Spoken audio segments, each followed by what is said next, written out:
জামাতের প্রার্থী দেখলাম যে তাদের নাগরিকত্বের কারণে, দ্বৈত নাগরিকত্বের কারণে স্থগিত করা হয়েছে। তাদের প্রার্থিতা স্থগিত করা হয়েছে। এটাকে একজন আপনি কিভাবে একজন, একজন একজন স্থগিত একজন। করা আর হয়েছে। হচ্ছে যে কিছু গড়মিল মানে টোটাল আরকি সব দল মিলে মনে হয় ১১ জন না কতজনের প্রার্থিতা মানে ইয়ে করা হয়েছে। একজন দ্বৈত নাগরিকত্বের ইস্যুতে, আরেকজন হচ্ছে কুমিল্লা ৩। উনি মানে নির্বাচন কমিশন বলছেন, কুমিল্লার যে ভদ্রলোক, যে উনি নাগরিকত্বের জায়গায় উনি লেখেন নাই উনি মানে আপনার বিদেশি নাগরিকত্ব আছে কিনা। তো ইট ওয়াজ এ মিস্টেক। উনি উনি তো মিডিয়াতে আজকে বলেছেন যে পৃথিবীর কোনো দেশে আমার নাগরিকত্ব নেই। তো এটা এটা আমি মনে করি এটা এটা মানে এটা কোনো প্রবলেম হবে না। উনি তো এটা কারেক্ট করবেন।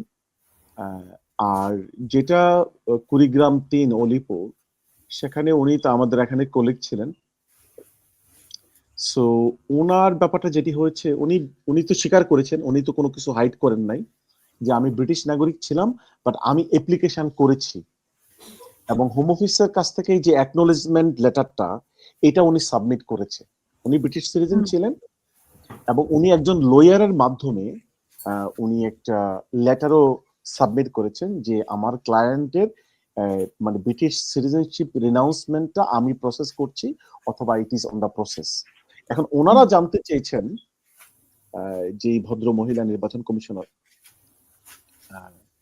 উনি নির্বাচন কমিশনের পক্ষ থেকে যে ভদ্র মহিলা ছিলেন, উনি বলছেন যে যে না, আপনারটা পার্মানেন্টলি মানে এটা আপনার নাগরিকত্ব মানে আপনি রিনাউন্স করেছেন কিনা এটির প্রমাণ আছে কিনা।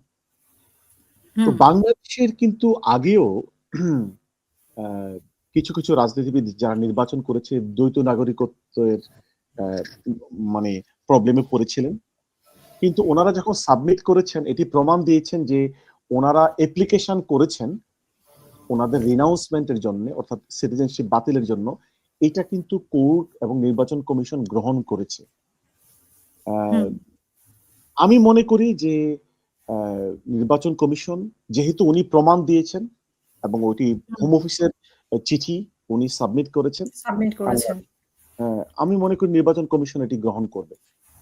আর যদি গ্রহণ না করে তাহলে আমার একটি প্রশ্ন থেকে যাবে, জামাত ইসলামের প্রার্থী তো উনি স্বীকার করেছে উনি বিদেশি নাগরিক ছিলেন, বাট উনি এটা বাদ দিয়ে এখন মানে ইলেকশন করতে চাচ্ছেন, এটা অন দা প্রসেস আছে। কিন্তু আমাদের প্রতিদ্বন্দ্বী দলের কোন কোন নেতা কিন্তু বিদেশি নাগরিক। যেমন যুক্তরাজ্য বিএনপির মানে যে সাবেক চেয়ারম্যান এবং সভাপতি এবং সাধারণ সম্পাদক, ওনাদের বিষয়টা মানে আমরা তো এখনো জানি না, পত্রিকায় আসেনি যে ওনারা কি নাগরিকত্ব স্বীকার করেছে, দ্বৈত নাগরিকত্ব। আমি আমি যতটুকু জানি ওনাদের শুনানিটা এখনো হয়নি, হয়তো আগামীকাল শুনানি হতে পারে। মানে আজকে তো আমরা ফ্রাইডে, আগামীকাল স্যাটারডে সম্ভবত শুনানি হতে পারে। আমি জানি না যে ওনারা রিনাউন্স করেছে কিনা, বাট কোশ্চেন হচ্ছে যে যদি ধরুন একই সিচুয়েশন হয় যে ওনারা অ্যাপ্লিকেশন করেছেন, আপনি যে দুইজনের নাম বললেন যে সিটিজেনশিপ ক্যান্সেলের জন্য, তো ওনারা তো হোম অফিসের কাছ থেকে একই লেটারই পাবেন যে it is on the process. So যদি ওনাদের মানে ইয়ের প্রার্থীতা বৈধ হয়, তাহলে ওনাদেরটা তো বৈধ হওয়া উচিত। কিন্তু যদি ওনাদেরটা বৈধ হয়, জামাতের লোকজনদের এটা বৈধ না হয়, তাহলে কিন্তু একটি প্রশ্ন থেকে যাবে যে এখানে সবাইকে সমানভাবে দেখা হচ্ছে কিনা, নাকি কাউকে ফেভার করা হচ্ছে। ধন্যবাদ। সেখানে তারেক রহমানকে নিয়েও একটা প্রশ্ন আছে, কিন্তু আমরা এখনো এটা খোলাসা হইনি। আপনার কাছে কোনো তথ্য আছে কিনা এই বিষয়ে?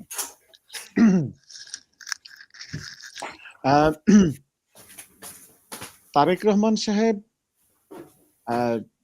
ওনার নাগরিকত্বের ব্যাপারে, যদি উনি বিদেশি নাগরিক হন, এটি যদি এখনো থাকে, যেটি আপনি জামাতের প্রার্থীর ক্ষেত্রেও বললেন, তাদের অন্যান্য নেতৃবৃন্দের কথাও বললেন, তাহলে তো ওনার ইলেকশনে জটিলতা সৃষ্টি হতে পারে।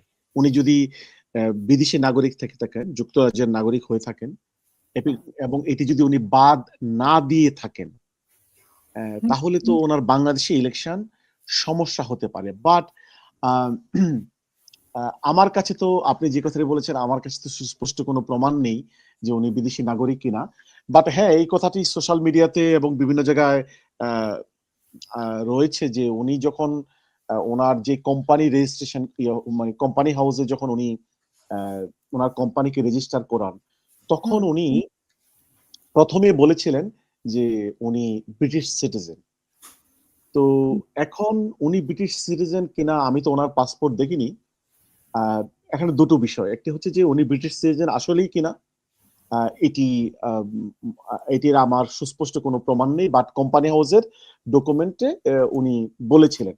যদিও পরবর্তী সময় উনি যখন রিটার্ন সাবমিট করেছেন উনি বলেছেন উনি বাংলাদেশি নাগরিক। সুতরাং এখানে প্রশ্ন থেকে যায় ওনার ব্রিটিশ সিটিজেনশিপ আছে কিনা, থাকলেও উনি এটি বাদ দিয়েছেন কিনা। এইবার যে উনি বাংলাদেশে গিয়েছেন, উনি যে নির্বাচন করছেন, উনি তো ব্রিটিশ সিটিজেন বাদ না দিলে তো ওনার নির্বাচন করতে সমস্যা হওয়ার কথা।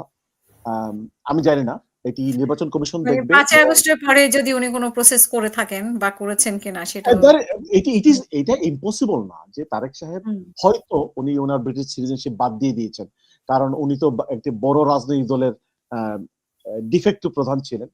তো ওনার তো এটি জানারই কথা, হয়তো উনি বাদ দিয়ে থাকতে পারেন। বাট এটি যেহেতু এই ব্যাপারে প্রশ্ন সৃষ্টি হয়েছে সোশ্যাল মিডিয়াতে বিভিন্ন জায়গায়, ওনার তরফ থেকে এই জিনিসটি ক্লিয়ার করা উচিত যে কোম্পানি হাউসে কেনই বা উনি ব্রিটিশ সিটিজেন নিজেকে বললেন, কেনই বা পরবর্তীতে মানে রিটার্নের সময় উনি বললেন যে উনি বাংলাদেশের নাগরিক, আর এখন ওনার সত্যিকার সিটিজেনশিপের অবস্থা কি।